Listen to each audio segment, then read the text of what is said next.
Hello and welcome to another exciting edition of NECA Live. I am David Meade, and as always, I will be your host on this weekly show where we bring you the latest and greatest of what the National Electrical Contractors Association has to offer.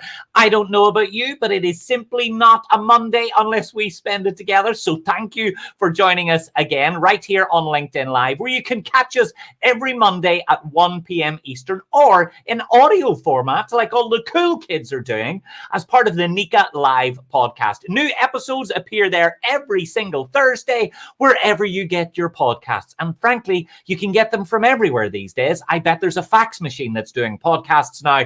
And today we will be discussing an event that is really near and dear to my heart. It was one of the first times that I got with you, the Team NECA family. That is NECA Now 2021. This virtual two-day executive leadership conference promises to be an event like never before. I will be your MC, coming to you live from beautiful Belfast here for this event on April 13th and 14th. And we are going to be joined by speakers at the absolute top of their game, leading their field, along with tons of amazing opportunities for networking and fun at every element of the program. You will not want to miss a single second. And today we are joined by two people who will be part of this extraordinary virtual event. Michael Allosso has spent the last 25 plus years working as one of the country's preeminent communication and self-awareness specialists. And I don't know about you, but in this climate, few things matter more than our ability to, number one, understand who we are, and number two, communicate that effectively to the people around us. He's worked with CEOs, with marketing executives, with sales teams, and many others to communicate effectively in a whole host of really important business settings. He's going to be joining NECA now to share his experience on all of these topics so you get a fast track to the good stuff. Lisa Sun is the founder and CEO of Gravitas, a retail brand and a confidence company. And at NECA Now, Lisa will blend stories from her own personal journey with data and experience-driven insights to offer talks that encourage audiences to choose self-confidence, work hard towards harnessing their superpower, and use Gravitas to advance personally and professionally in the work that they do every single day. And I am delighted to be joined by both of them now. First up, we've got Michael and then Lisa. Hello, Michael and Lisa. Thank you for joining us. How are you? Great. Are you really in Northern Ireland, Mr. Meade? I am. I'm coming to you all the way from the ghetto. And do you know what? St. Patrick's Day has just wrapped and we are still deeply hungover. What a surprise. Yeah, well, it's really honestly, fun to be with every you day guys. is St. Patrick's Day here, so don't worry. So, Lisa, tell me, where are you based today? Where's home? I've always wanted to say the words live from New York City. It's so I am in the heart of the garment district. We have a 30-person factory on 39th Street where we continue to make products in the heart of New York City. So live from New York. Live from New York. It's Lisa's live from New York. It's Monday afternoon. And how about you, Michael? Where are you based today? Every American sports fan is going to know the answer to this question. It's the only city in the last 15 years to win the Super Bowl, the NBA championship, the Stanley Cup, and the World Series. There's a lot of your people here in my city, the young Mr. Meade. I'm in New England. I have two houses, one in suburban Boston. Today, I'm up on the southern coast of Maine. Oh, wonderful. I do love Boston. My favorite hotel there is the Lenox. I stay in it every time I go over. It's a beautiful spot. Well, look, you are both really welcome. And I can tell you our audience are so excited to hear what you're both going to bring to NECA Now. So I'll start with you. You've made a whole career as a communications expert and as a self-awareness specialist. Tell me, for anyone that hasn't explored this area before, what exactly is self-awareness? What does it mean, and how can people achieve it in their lives every day? Harriet Beecher Stowe said this thing, David, where she said, truth is the kindest thing we can give folks in the end. So what self-awareness is a good slap on the face to tell you how you're coming across. What are your micro messages? Every now and again, I direct myself in a video or a film. And every time I do, I'm not as good as when somebody else directs me. So self-awareness is putting that lens up so that you see how you're coming across, so that you can be more authentic. We all praise the word authenticity. It's the most important word there is, for sure. Authenticity requires intentionality.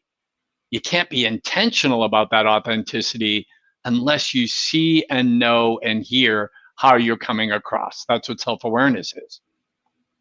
And I think it really can be an extraordinary way of bonding and connecting with the people around you. And I know that one of your topics at NECA Now is feedback, specifically authentic, honest, truthful, as well as specific and positive feedback. And obviously, this is a really big part of any career. And for those attending NECA, it'll really help them improve relations and results inside their business. So when it comes to giving and receiving feedback every day, how will this session help our delegates get the best results? Feedback's a compound word, isn't it? So the first word's feed. And so I call it truthful, specific, positive, David. TSP. So any recipe you do, David, TSP with a period after it and a simple recipe is teaspoon. So I believe our role as leaders is that we need to nurture and feed the people who come to us for criticism with that very criticism that we give them on a daily basis.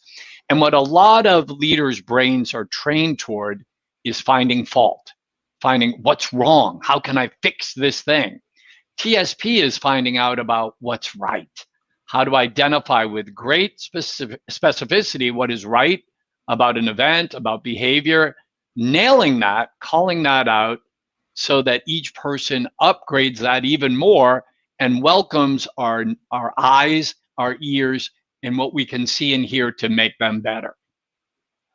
And I think we're very lucky on this particular LinkedIn Live, because I don't know if the audience has noticed or not, we are three individuals with spectacular personalities. I mean, we should drop everything we're doing now and take this show on the road. I think the three of us are essentially a podcast waiting to happen. And I know, Michael, for you, personality is something that you work really hard to encourage and to try and make sure that people manifest their authentic selves, their personality, so that people can actually have fun. And I think in this moment, it can be easy to undervalue humor and its role in the workplace and what we do. Why is this such an important topic for you? Something familiar, something peculiar, something for everyone. Our comedy tonight. Today's Stephen Sondheim's 91st birthday, and that's the Sondheim lyric. Look, David, how many hours a week are you working in the workplace? Lisa, how many hours a week are you working? 40, 60, 80? If I can't laugh when I show up in your joint, I don't want to come. And right now, with Black Lives Matter, COVID, ransacking the Capitol, you tell me what's funny. You tell me about what's funny in life. And so for me, what humor does, Robin Williams said this great thing, I'm probably going to misquote him, David, where he says, humor is acting out optimism. So what humor does is it helps us find the lift. We need to lift. Nobody wants to be dour, and yet the circumstances are making us dour. The very first virtual group meeting I did 53 weeks ago, first person to unmute, CEO from Philadelphia, and you know how those people are. First thing she did was she unmuted, she leaned in toward the camera, and she said to me, "I hope this isn't going to be about coronavirus the whole time." And she leaned back. She did me a great favor. Entertain, brother. Make me smile. Yeah, I think it makes such a difference, because ultimately when we bring our authentic selves, and you know what, I happen to think that it's part of our DNA here in Ireland. We laugh at everything. Some of the greatest parties I've ever been to have been funerals. And I can assure you, if you have never been to an Irish funeral, drop everything the moment that someone Irish around you dies. That is going to be the best 24 hours. And by the way, it will be 24 hours. You're not allowed to leave that house very quickly, I can assure you. And Lisa, your company Gravitas was founded in 2012 in reaction to feedback that you had received early on in your career. Could you tell us a little bit about your own personal origin story, how you ended up doing what you're doing today, what the company's mission is, and how you've pivoted over the years? Sure. So, and I feel like Michael and I might be kindred spirits in our appreciation of feedback.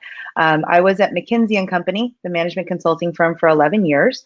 And actually, I started my career working for my family, who are Taiwanese immigrants. And I started my career in a scrap metal yard in Fontana, California.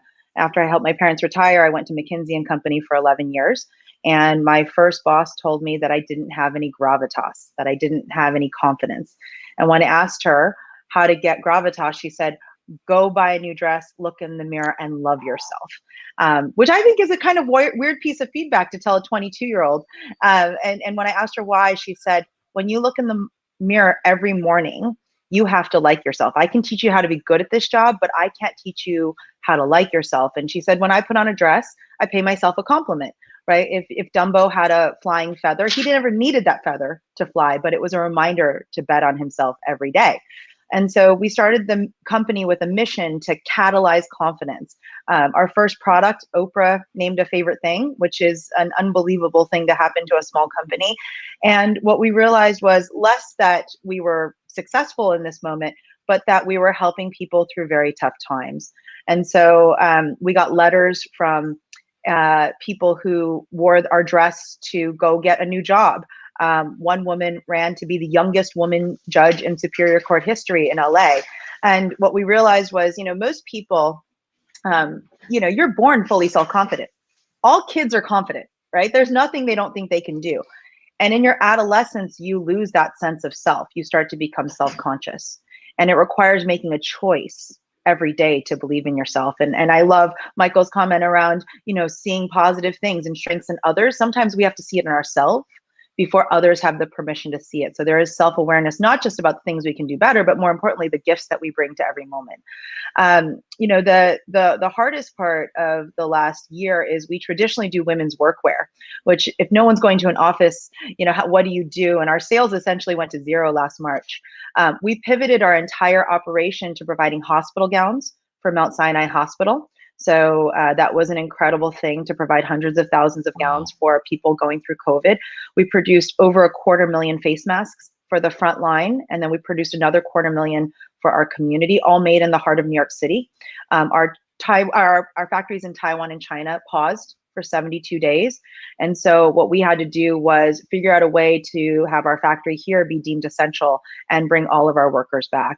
And you can imagine with everything happening to Asians in America right now, my entire team of seamstresses are all Chinese American, that it has been a really tough last 2 months for us as well. But we're here, and we're excited because every product that we produce, we hope catalyzes confidence in someone's life.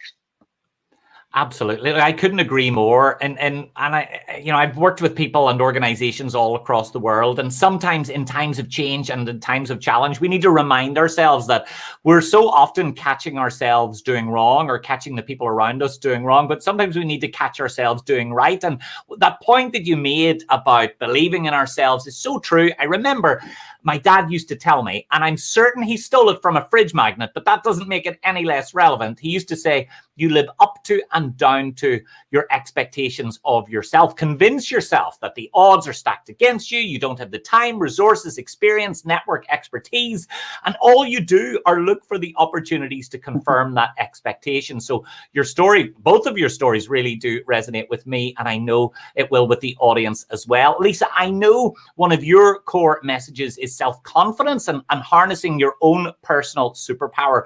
What exactly do you mean by that? For someone who is a NECA audience member who this might not feel like a clear area for them, how does one find it, and how has yours contributed to your success? David and Michael, I'm going to put you on the spot though, because that makes for a good broadcast, right? Which is, we did a collection of products for the Wonder Woman film. Warner Brothers gave us a license, and my team, we were talking about how do mortals have superpowers. And the insight came from a young millennial on our team. And she said, you know what? Everyone can have a superpower. It's what you're the best at in the world, not what you're good at. A lot of us are good at a lot of things, but what are you the best at? Nobody else in the world is better than you at this. And people stumble on this question, by the way. They really go, ooh. And I always say, you got to make the unconscious conscious before you can share it with others and you get credit for it. So I'll share mine, and I'm going to put you on the spot. I have 2 superpowers amongst many. I am the world's best +1. Please invite me to something with you, please, because I will fetch your drinks. I won't hover. I'll go meet other interesting people. I am the world's best +1. And the second thing is I am the world's best positivity mirror. that when we spend time together, I reflect all the things that I see your best qualities back onto you. And I'm not afraid to tell you what I see in you. So those are my superpowers. I want to hear yours. Lisa, I love it. Michael, I'll let you go first because I'm a gentleman. So what are my superpowers actually? You're David, the best dad in the world. David, all I want to do is watch Lisa. Lisa, you are stunning. I can't keep my eyes or ears off of you. You're everything you say, you know how to blend confidence and humility at the same time. Because what's so incredible about watching you, you're speaking about confidence, and at the same time, you're demonstrating incredible humility. Even your stories resonate of humility. What my secret sauce is, what my superpower is I'm a beauty gatherer. I like going out in the world, gathering beauty, and then reporting the beauty that I see. And I don't think anyone's better than I am at that. I love that. Well, Michael, we need to exchange numbers because I Absolutely. think we should be texting buddy. Without question. Without question. So if I had to guess mine, I think the one thing that I have managed to do throughout my entire career is hide my very clear, very present, huge, monstrous imposter syndrome. I cannot tell you how many times I have found myself in rooms that I definitely should not have been in, that I definitely... Bluff is the wrong word because I didn't lie, but I managed to build a veneer of self-confidence that was really well manufactured that actually over time became pretty real, pretty solid, pretty robust, and pretty resilient. And so I think everybody has this imposter syndrome. I'm really good at packaging it up, swallowing it down, and succeeding that thing that I wanted to get anyway. And my perfect example of this is years ago, when I was a university lecturer, I loved that job. I loved my students, but I had this teeny tiny idea that I wanted to have a TV show. And I went to everyone around me and I said, hey guys, big news. I'm going to knock on the door of the BBC and I'm going to ask them for a TV show. And they all said, no, what are you doing? Don't be ridiculous. You've got no experience. You don't know producers, researchers, directors. They're going to laugh you out of the place. And honestly, no exaggeration, 6 weeks later, I knocked on their door. 2 weeks after that, I got a contract. And I remember going to all of these friends. And I mean, I'm still friends with them today. And telling them, guys, you're not going to believe it. I didn't listen to you. I went to the BBC. I asked them for a show and they said yes. And virtually all of them, their response was, yeah, but will they give you a second season? I'm like, let me have this for a second. So I think mine is hiding that imposter syndrome. And Lisa, that has worked really well for me. But of course, everyone has one, don't they? Yeah, no, but that's about letting go of those insecurities and embracing the fact that you are capable of doing it. And one of the things I hope we get to do together in NECA Live is have everyone discover what that is in themselves. But you know, it scales up because then you realize what your team's superpower is. And then you realize what your organizational superpower is. And it really kind of ladders up. And that's why I like, Michael, the fact that you talked about seeing people's strengths, because I think that feedback can be spiraling or it can be empowering. And I think that's going to be one of the messages we're going to talk about in April. And speaking of organizational superpowers, I know in this moment, as the world seems to be continually shifting and changing, one of the big pillars that many of our contractors are trying to focus on is innovation. And I know that will be the theme of your talk session at NECA Now. Lisa, can you give us a bit of a preview as to how you might cover that topic? Yeah, well, these are connected. I believe that you can only innovate in a place where you are already strong and the best at. If you ask me to innovate in a tech company, good luck. I don't know anything about technology. But if you ask me to innovate in fashion, in apparel, in women's lives, those are things that I know about. So really having that recognition of what your superpower is unlocks the ability to innovate. The second thing I'll talk about is I think we've made innovation into this huge mountain. You know, people say the word innovation and they cringe. They're like, I can't do that. That sounds too much. I believe innovation is any incremental improvement on the status quo that serves your customers, your community, and your team.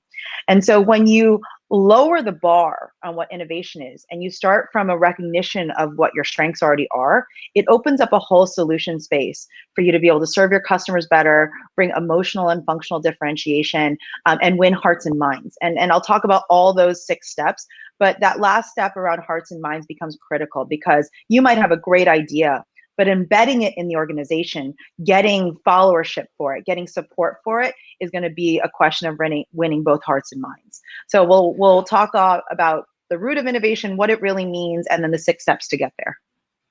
One last question to both of you. Obviously, for all of us, our worlds went into a tailspin 52, 53 weeks ago. And it's almost like this is really, we're in the new normal now. So I need to ask both of you, why are events like this so important? Why is it important that we're getting together virtually, even if we can't be together inside the room? Michael, events like this really do matter, don't they? At a time like this, all I need is Lisa Sun and David Meade. Let me tell you, David, like just sitting here right now, watching both you and Lisa, and you two couldn't be more different from each other, is I am learning so much. I'm being inspired. I mean, I write down, you said facts. I had to look up what facts meant. I mean, you used facts. We're like, what's a fax? I thought that was so cool. And Lisa said, you have to make a choice to be confident. I'm going to embroider that and put that over my bed. I mean, I'm being inspired and learning so much, even from this little peekaboo, that think about that if you magnify that. So what events like NECA, organizations like NECA are doing, it's giving us a chance to bond together. You know, Martin Luther King Jr. says we're tied together in this web of togetherness. And this just celebrates that. Get out of your funk, come in and smile, be energized. Well, and same question to you, Lisa. Yeah, I would say, I've been decoding the word Zoom fatigue for the last few months because I don't know if it's real. I actually think we have self-fatigue. I think we're all grieving the year that we didn't have, that we expected to have. We're experiencing different levels of sadness and lack of connection. And so I actually think Zoom fatigue is less about turning off the Zoom, but actually jumping into it and feeling like I have a chance to improve myself, learn something, because I think the word fatigue is really more self-loathing and sadness and grief. And I think part of events like this is turning the page on that and saying, actually turning on your Zoom camera, jumping in allows you to overcome that grief that we've all mutually experienced over the last year. So I think we're talking about letting go of grief and embracing self-improvement as a way to move forward. Well, I am feeling the exact opposite of fatigue talking to both of you. This has been such a joy. Thank you so much. I know that I cannot wait to see your sessions. I'm going to be clearing the diary so that I can attend, and I know many of our audience will as well. Michael and Lisa, thank you so much to both of you for being so generous with your time. We will see you at NECA Now. Thank you. Thanks for having us. Take care, everyone. Thank you. And of course, I hope that we get to see all of you at NECA Now as well. Remember, we will be there virtually on April 13th and 14th. It's an amazing opportunity for you to invest in yourselves, to invest in your business, to invest in the entire sector. I promise you, you have my word, it will be an incredible 2 days. What else can we expect at the first ever virtual NECA Now? Besides all of the leadership development and presentations, we've got plenary sessions with Marcus Lemonis from CNBC's The Prophet, Mike Rowe from Dirty Jobs, Steve Pemberton, and many, many more. You'll be able to network with other attendees. You'll be able to engage with our world-class NECA Premier partners. You'll be able to hang out with all of the NECA staff and with me as well. I'm sorry to break it to you, the accent is staying. And of course, you'll experience entertaining lunch sessions and an amazing virtual closing reception. You can register right now at necanow.com. I cannot wait to see you there next month. And also, we're excited to announce an amazing silent auction. Maybe I should whisper this. An amazing silent auction as part of NECA Gives Back. This begins on April 1st, but it will not be an April Fool's. So it is before NECA Now. So make sure that you get involved. It will be running throughout the entire meeting. We're auctioning off some signed memorabilia from Tom Brady, from Tiger Woods, from Jimmy Buffett, from John Rich, from Big and Rich fine jewelry, and so much more. All of the proceeds will be going to benefit Team Rubicon, an organization that serves communities by enabling veterans to leverage their extraordinary skills and their life experience to help people prepare, to respond, and to recover from disasters and humanitarian crises that are happening all across the world. Once again, the silent auction begins on April 1st, so be ready to contribute to an amazing cause. Well, look, that is it for now. Thank you so much for joining us here for another Monday. My Mondays would not be the same without you. So take care, be good. Remember to tune into the podcasts that come out every Thursday, and I'll see you back here next Monday. NECA Now takes it to a whole different level. NECA Now is an executive leadership conference taking place every other year, and in 2021 it is going all virtual, taking place April 13 through 14. We're investing more in education than we ever had before. We're going to hit all of the key leadership topics, but this year we're also focusing on 2 key areas of leadership: diversity, equity, and inclusion, and innovation. These are the type of sessions that no matter where you are in your career, you're going to take something out of it. We look to provide our members and their employees with leadership development curriculum to improve not only their lives at work, but their lives at home as well. A major focus is on driving connectivity between the members. So we have some really fun lunches and receptions planned that are all interactive to drive that connectivity. Registration is available and open right now for this incredible event. Go to necanow.com. I will be there. Trust me, you want to be there as well.